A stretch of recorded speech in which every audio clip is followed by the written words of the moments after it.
Eu fico aqui parando para pensar. Quem é que em pleno 2024 contrata Alberto Valentim para comandar o seu time na Série B? O Ituano. Adivinha qual é a posição do Ituano? Lanterna disparado. Apanhou todos os jogos. E já adianto, viu? Alô, Alberto Valentim. Se você não for demitido hoje, porque você perdeu ontem e tal, a diretoria está se reunindo, está conversando para ver se vai botar você para a rua ou não. Se você não for demitido nas próximas horas e esperar mais 2 jogos, já sabe contra quem você vai ser demitido, né? Contra a Sosso. É isso mesmo que vai acontecer. Já vou adiantando. Pode até ganhar o próximo jogo aí, não sei nem contra quem é. Mas depois vai ser o Sport, lá em Tu. Aí você vai ser demitido quando o Sport chegar aí e Sosso também. Só para dar um spoiler. Bom final de semana aí para todos vocês. Eu queria gravar esse vídeo aqui sobre a Série B e pegar todos os jogos ontem da rodada 3. Ontem, só que teve o jogo às 5, América Mineiro e Chapecoense, acompanhei o jogo todinho. Teve o jogo das 6, Vila Nova e Operária, acompanhei todo o segundo tempo. E teve o jogo das 9, que foi das 9 às 11, que foi Ituano e Novo Horizontino. Aí terminou de 11 horas, eu estava super cansado. Acompanhei também o jogo do Fortaleza contra o Corinthians, então estava extremamente cansado. Eu não, vou dormir, amanhã eu me acordo mais tranquilo para gravar esse vídeo. Primeiro vamos lá para os resultados da tabela de classificação. Óbvio que a rodada ainda não acabou, ainda tem Brusque e Goiás, tem CRB contra o Ceará, tem Ponte Preta contra o Amazonas, tem Santos e Guarani, Botafogo de São Paulo e Mirassol. Detalhe que vários jogos dessa rodada vai acontecer na segunda-feira. Ceará, Santos, Ponte Preta, ali Amazonas, toda essa galera joga amanhã, não hoje, domingo. Normalmente acontece muitos jogos na sexta, no sábado, no domingo e um outro jogo pontual ali na segunda-feira. Bom, e na terça-feira vai ter Botafogo de São Paulo e Mirassol para complementar a terceira rodada. Mas é o seguinte, ontem teve 3 jogos, né? Chapecoense 2, América Mineiro 2, Vila Nova 1, Operário 0, Ituano 1, Novo Horizontino 3. Primeiro, atualizando aqui a tabela de classificação para vocês, o Sport continua líder, né? A Chapecoense que estava no G4, está no G4 na verdade, né? Tinha 6 pontos, chegou a 7. Se vencesse, chegaria a 9. E se vencesse por 2-0, chegaria não só a 9, mas ultrapassaria o saldo de gols do Sport. Ficaria com 5 gols de saldo e assumiria a liderança. E isso aconteceu durante parte do jogo. A Chape abre 2-0 e depois sofre o empate e quase sofre a virada. Mas enfim. Santos, terceiro colocado, ainda vai jogar na rodada. O Operário, que jogou ontem, perdeu para o Vila Nova. E o Operário pode perder essa vaguinha aí no G4 se o Goiás vencer do Brusque, por exemplo. O Goiás vai a 7 e entra no G4. Passa o América Mineiro, passa o Vila, passa o Novo Horizontino e também passa o Operário. E momentaneamente também ultrapassa o Santos. O Goiás pode assumir a terceira colocação ali de forma provisória. Como o Brusque joga hoje contra o próprio Goiás, se o Brusque ganhar hipoteticamente, o Brusque vai a 6 e também pode ultrapassar uma galera, né? E chegar justamente aqui na quarta colocação. Mas teria que criar saldo, também tem que ver o número de gols marcados do Brusque também, tá, rapaziada? Mas em tese é isso aí mesmo. O Brusque vencendo vai a 6, vai a 2 gols de saldo e vai a pelo menos aqui 4 gols marcados. Iria momentaneamente assumir a quarta colocação. Fato é, meus amigos, para mim está bem claro aí o cenário. Não vamos abrir muita gordura. Quando eu falo não vamos, estou me referindo ao Sport, tá? Meio óbvio isso aqui. O Sport tem 9 pontos. E assim, o Sport poderia até, num cenário mais favorável, abrir uma gordura ali de 4 pontos. Mas a tendência é que o Sport consiga aumentar essa gordurinha de 2 pontos que tinha na última rodada, de diferença para o quinto. Essa diferença aumenta só um pontinho. Vai para 3. Fica ali uma rodada mais ou menos de diferença do Sport para o quinto colocado. Sem mais enrolação, vamos para os gols de Chapecoense 2 e América Mineiro 2 e passar aqui um pouquinho da análise do jogo também, tá? A Chape começa abrindo o placar com jogada em transição nos contra-ataques, cruzamento aqui de Foguinho, finalização de Mário Sérgio, o Super Mário dentro da pequena área para abrir o placar para a Chapecoense. A Chapecoense que faz o 2-0 no cruzamento na área, vacilo do goleiro do América e Bruno Leonardo amplia para 2-0.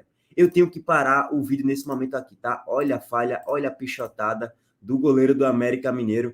E aí a Chapecoense se aproveita para fazer o 2-0. Eu tenho que parar o vídeo aqui para passar um pouquinho da análise do jogo.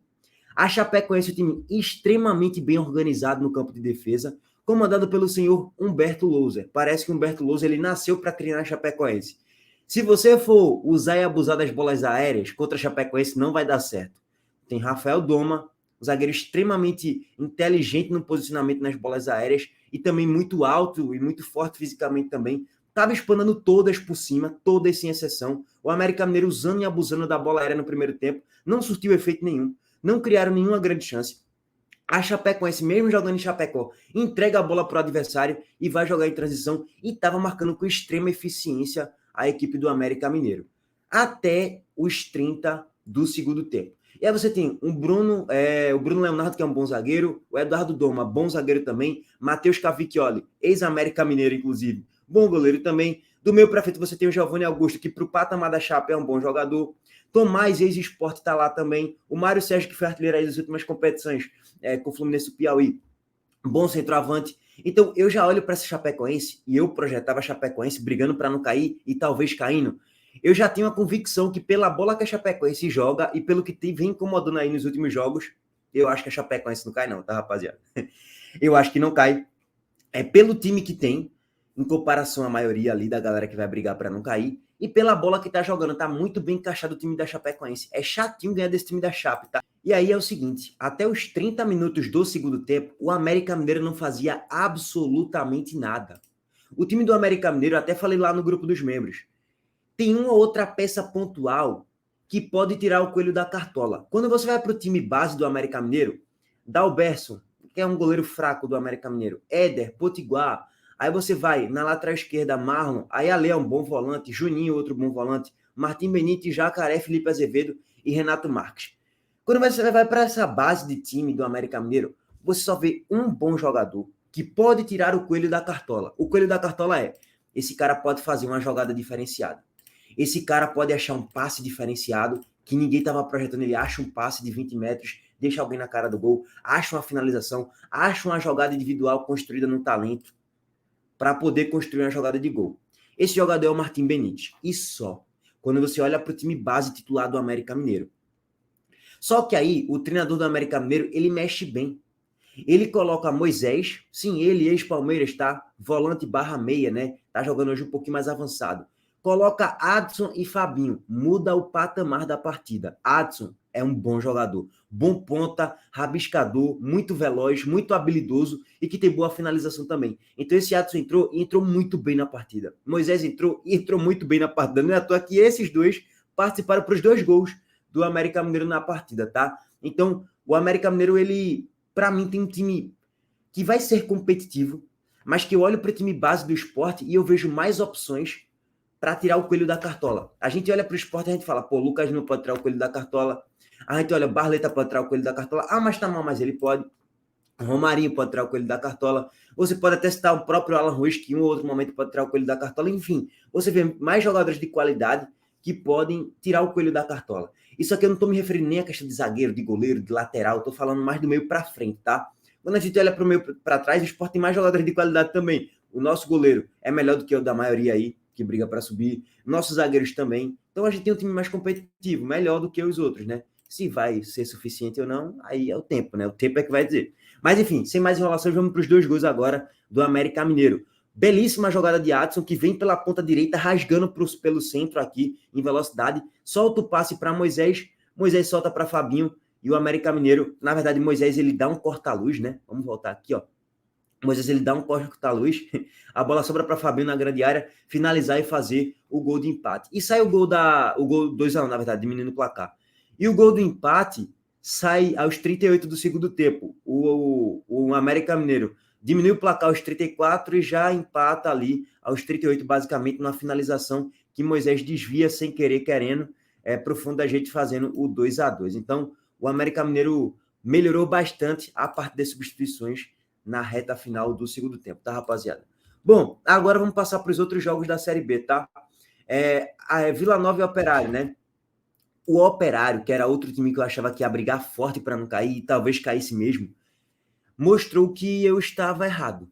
Eu acho que o Operário pode até brigar para não cair de fato, mas pelo que vem jogando, pelo que vem competindo, até tendo mais posse de bola do que o Vila Nova, lá no Oba, tendo uma posse de bola produtiva, né, do meio para frente, eu fiquei com a sensação que o Operário está bem treinado, empatou contra o Grêmio agora no meio de semana, na Copa do Brasil no primeiro jogo, e isso é interessante, de certo modo, tá? Pô, você empatou contra o Grêmio, pô. Ah, mas foi na casa do Operário. Pô, você empatou contra o Grêmio, gente. Eu acho isso extremamente relevante. E deixou um jogo competitivo contra o Grêmio, né? E aberto no jogo da volta. E ontem contra o Vila, o Operário teve mais finalizações, mais posse de bola, estava levando mais perigo a gol do que o Vila na partida, mas quem venceu foi o Vila Nova na reta final do segundo tempo, com a falha de Maxwell na origem. Essa bola aqui na linha de fundo, ela é recuperada pelo jogador do Vila, porque na origem, quem estava com a bola era Maxwell. Se ele dá uma espanada para o círculo central, para o meio campo, não ia dar em nada. O Vila Nova não estava ameaçando, não estava no abafa para fazer o gol. Não parecia que o Vila ia fazer o gol, mas aconteceu. Aos 49 do segundo tempo, o Vila tem esse pacto, né? Com os gols aos 49, 50, 51 do segundo tempo. Sai o cruzamento, Igor Henrique desvia e Henrique Almeida, ele, ex-Sport, empurra para o fundo das redes para abrir o placar e dar toques finais da partida. Vila Nova 1, Operário lá no Oba, tá? De certo modo, quem foi mais eficiente venceu o jogo. Não achei nem o jogo bom, tá? O jogo, como entretenimento, foi ruim, mas venceu o que foi mais eficiente. O Vila abre o placar e consegue vencer a partida, tá? O Vila vai ser competitivo, cara, não tem para onde. O Vila vai brigar para subir até as últimas rodadas. Continuo achando que ainda acho que não vai, mas óbvio que é muito cedo, é muito precoce a gente ficar cravando coisas aqui. E o Operário, que eu achava que ia brigar lá embaixo mesmo, 17º, 18º, 16º, eu já acho que vai ficar um pouquinho mais em cima na tabela. É tipo a Chape. Eu achava que esses dois iam ficar lá embaixo mesmo. Mas não, eu acho que vai ficar ali 13º, 12º, 14º, vai ficar girando um pouquinho ali. Um pouquinho mais acima do que eu esperava no meio de tabela da Série B. Muito competitiva essa Série B, tá, gente? Muito decidido nos detalhes. E agora vamos para a loucura. Ituano 1, Novo Horizontino 3. Passar rapidamente o enredo do jogo. Eu critico muito aqui Alberto Valentim, que ele é um técnico fraquíssimo e realmente ele é mesmo. Mas, cara, o Ituano ontem teve pênalti perdido e 2 jogadores expulsos de forma infantil. Gente, precisa dizer mais alguma coisa? Eu acho que não, né? Muito também vai da qualidade dos jogadores, pô. Também os jogadores, ele tem parcela de culpa ontem na derrota do Ituano para o Novo Horizontino. Pô, Pesson perde o pênalti, um jogador do Ituano foi expulso, dando uma voadora no peito do jogador do Novo Horizontino, no meio do campo, sem necessidade nenhuma. E o outro que entra, o outro zagueiro que entra para substituir. Eita, até bati aqui no controle. E o outro zagueiro que entra para substituir esse zagueiro, ele entra e comete, em 22 minutos, comete 2 faltas infantis, recebe 2 amarelos e é expulso.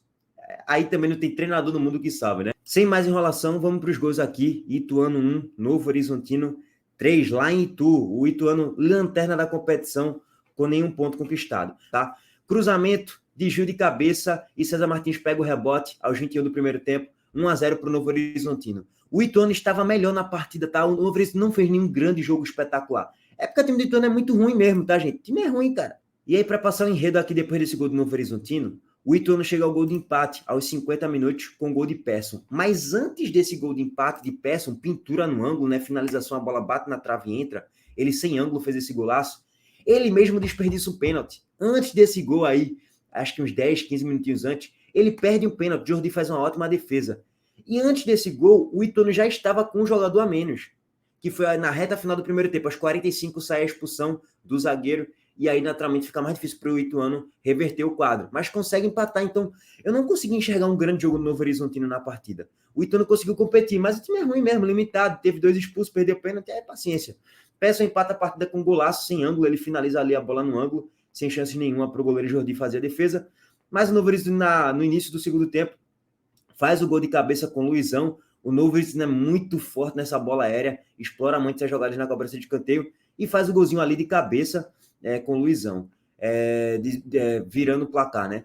E aí, na reta final do segundo tempo, faz o 3-1 com o Rodolfo aos 38, basicamente liquidando a partida. Detalhe que o Ituano já com 2 jogadores a menos, tá, em campo. E mesmo com 2 jogadores a menos, o Ituano, ele brigou, batalhou, criou chances até para empatar o jogo, antes de sofrer o 3-1. Mas aí sofre 3-1, e aí vem o baque emocional, vem o baque do placar mesmo, 3-1. O Ituano é óbvio que não ia conseguir reverter esse quadro aí, tá? Ó, só para complementar aqui a análise da Série B rápida, passar para a tabela da parte de baixo da Série B. Temos o Ituano na lanterna com nenhum ponto conquistado, 3 jogos, nenhum ponto. O Avaí que já tem 3 jogos com 1 ponto. O Guarani que tem 2 jogos, nenhum ponto, mas tem um jogo a menos, né? É bom frisar, mas é contra o Santos na Vila, então o Guarani tende a ficar um pouquinho mais aqui. A Ponte Preta tem 1 ponto conquistado em 2 jogos, também tem poucos jogos ainda, não dá nem para colocar a ponte que vai cair, nem nada do tipo. E aí tem CRB, Amazonas, Ceará, Paysandu e o Botafogo de São Paulo nesse momento estão aqui nesse meio de tabela para baixo, tá? Ao término da rodada, a gente fica com a sensação que a rodada nem foi tão boa, porque o Vila venceu, o Novo Horizontino venceu, foram resultados que não foram bons, e o América, que estava perdendo por 2-0, consegue empatar. Esse resultado eu diria que foi o melhorzinho. Mas como o Sport venceu, a rodada é boa. Mas, pelo fato dos outros resultados, na minha opinião, não ser tão bons, poderia rolar um empate entre Novo Horizontino e Ituano, ou até o Ituano vencer mesmo. Vila Nova e Operário poderia rolar um empate, você iria para o Operário a 7 e o Vila estancaria em 4. Então seria melhor, seria o ideal para o Sport. Mas, cara, a gente venceu a líder, a gente tem que fazer nosso papel. Estamos fazendo, então tá tranquilo, tá favorável, tá? Abraço para todo mundo. Valeu, gente. Tamo junto.